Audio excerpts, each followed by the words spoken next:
waxaan ugu baaqaynaa dawladda cusub iyo madaxda cusub in 5 sano ee uu Allah siiyay aad ku dadaashaan in khayrka iyo wanaagga aan ka soo xusnay inagu hogaamisaan wixii khilaaf ahna wada hadal ku dhameysaan mana banaana in khilaaf la hor keeno dawladda cusub waayo al khilaafu shar alhamdulillah nahmaduhu wa nasta'inuhu wa nastaghfiruhu ونعوذ بالله من شرور أنفسنا ومن سيئات أعمالنا من يهد الله فلا مضل له ومن يضلل فلا هادي له وأشهد أن لا إله إلا الله وحده لا شريك له وأشهد أن محمدا عبده ورسوله يا أيها الذين آمنوا اتقوا الله حق تقاته ولا تموتن إلا وأنتم مسلمون يا أيها الذين آمنوا اتقوا الله وقولوا قولا سديدا يصلح لكم أعمالكم ويغفر لكم ذنوبكم ومن يطع الله ورسوله فقد فاز فوزا عظيما. أما بعد إخواني وأحبائي في الله السلام عليكم ورحمة الله. وهالكم كسو دوني وحيالها هالكم كسو قدبينه إليو السجورة وأنا ينستحو وأنا سين دونه وجددنا أيتاي ما ملك عصب بإذن الله الباري حلك لو ريجي دونه لأن ضدك مسلمين تاهي هذه شيء وحيسو شيئان وناقا يسو شيئان ما أنا ويسقط ديان لأن سبحانه وتعالى وحليه والذكر فإن الذكرى تنفع المؤمنين ضدك مسلمين تاهي ويسوانيان وأنا ذا سيسو شيئان وحيسو شيئان ومد يستنفع ومد ما نكتي أنفع له أو احتر له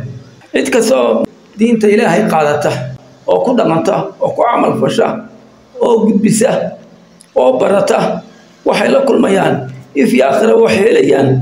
وناك فربنا بهليان عيد كسته ودين إلهي ودقوا ليس وأن قادا وأن قدر من وحي في آخر والله كل ميان هلاك إيوه دباتين فربنا بيلا كل ميان شرفتنا وحي كجرته وناقنا وحي كجره قاد شرع دينته ما أنت يد لماذا وحي كجرته قاد شرع أنت إلهي بقى سبحانه وتعالى وحليه تعز من تشاء خوفك إلهي دونه سجع عسينية وأكيد دين تقاتي سجع شرفية سجع عسينية سجع كرامينية وتدل من تشاء قفكي ودوانا ودلينية كل هاي دلينية وأكيد دين تقادا مركا عسيجا يا شرفتوا لبدأ وحي كشران دين تاعي كشران الله سبحانه وتعالى وحكلوا يلي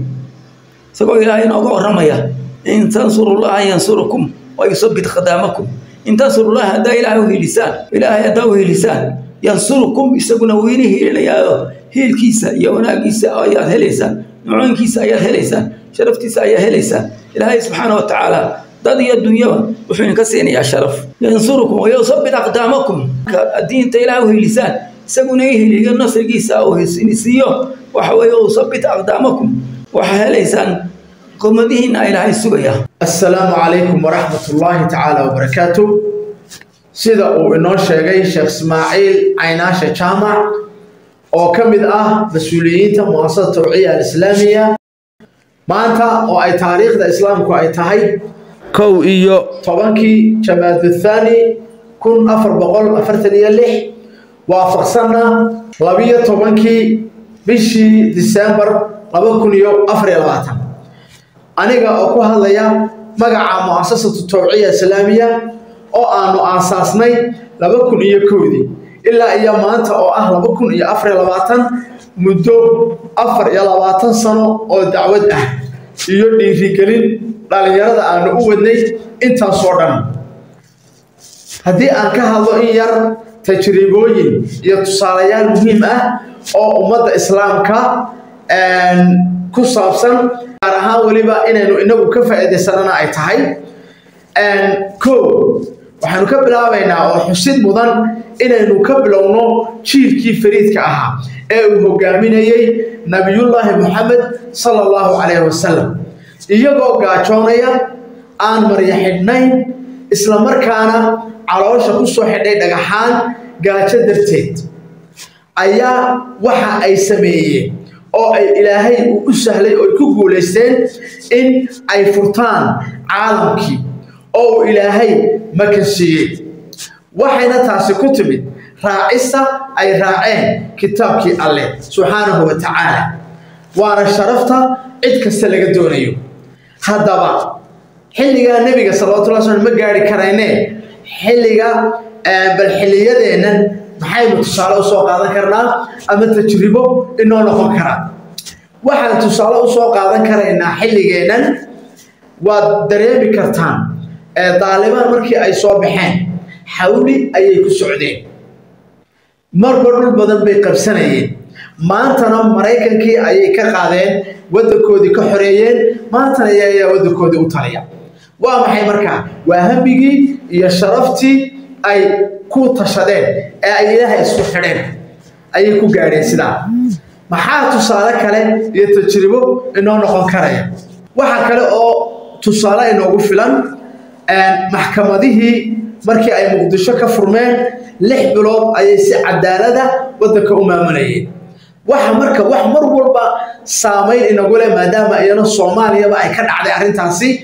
waxa weeyaan maxkamadihii si cadaalada ay u wadeen oo ay ugu guuleysteen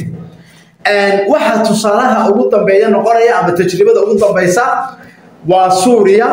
oo marka aynu arkayno xawliga ay ku socdeen 11 cisho inay waddankii oo dhammaan ay ku saydareeyeen taasi marka iyo arimahani waa hamigii nabiga sallallahu alayhi wasallam oo umada ku tarbiyay hadii hamiga la qaatana waxa la gaarayaa horumar weyn iyo marka bash iyo barwaaqo waaki imaam Malik laha la yaslihu akhiru hadhihi al-umma illa bima salaha bihi awwal hadhihi al-umma marka wixii ay nabiga iyo saxaabadu ku guuleysteen baan inaguna insha Allah ta'ala lagu guuleysan doona marka waxaan ugu baaqaynaa dawladda cusub iyo madaxda cusub in 5 sano ee uu Allah siiyay aad ku dadaashaan in khayrka iyo wanaagga aan ka soo xusnay inagu hogaamisaan wixii khilaaf ahna wada hadal ku dhameysaan mana banaana in khilaaf la hor keeno dawladda cusub waayo al khilaafu shar khilaafku waa shar marka ummadda waxaan leeyahay dawladda cusub yaan la khilaafin yaan khilaaf lagala hor iman wixii naseexa sidan anaguba u soo gudbinayno ee aan u soo jeedinayno way banaan tahay in marka la soo jeediyo marka waxaan leenahay insha Allah ta'ala aynu dacwada ka wada shaqeyno khayrka aynu ka wada shaqeyno marka waxaan ku soo gabagabeynayaa waxaan idinkala soo hadlaynaa Tawciya Studio barnaamijkani waa kii koowaad ee aanu studio-gan cusub ee aan furnay aanu ka soo gudbino sida la ajrigeed insha Allah ta'ala muasasada oo 24 sano dacwada waday waxaad ka heli doontaan barnaamijyo iyo dhiirigelino badan oo aan dhalinyarada 24 sano aan u wadnay iyo qaar cusub oo kale ayaan u soo gudbin doonaa sida la ajrigeed waxaan idin leenahay nala socda na soo raaca hayya bina ila al-khayr assalamu alaykum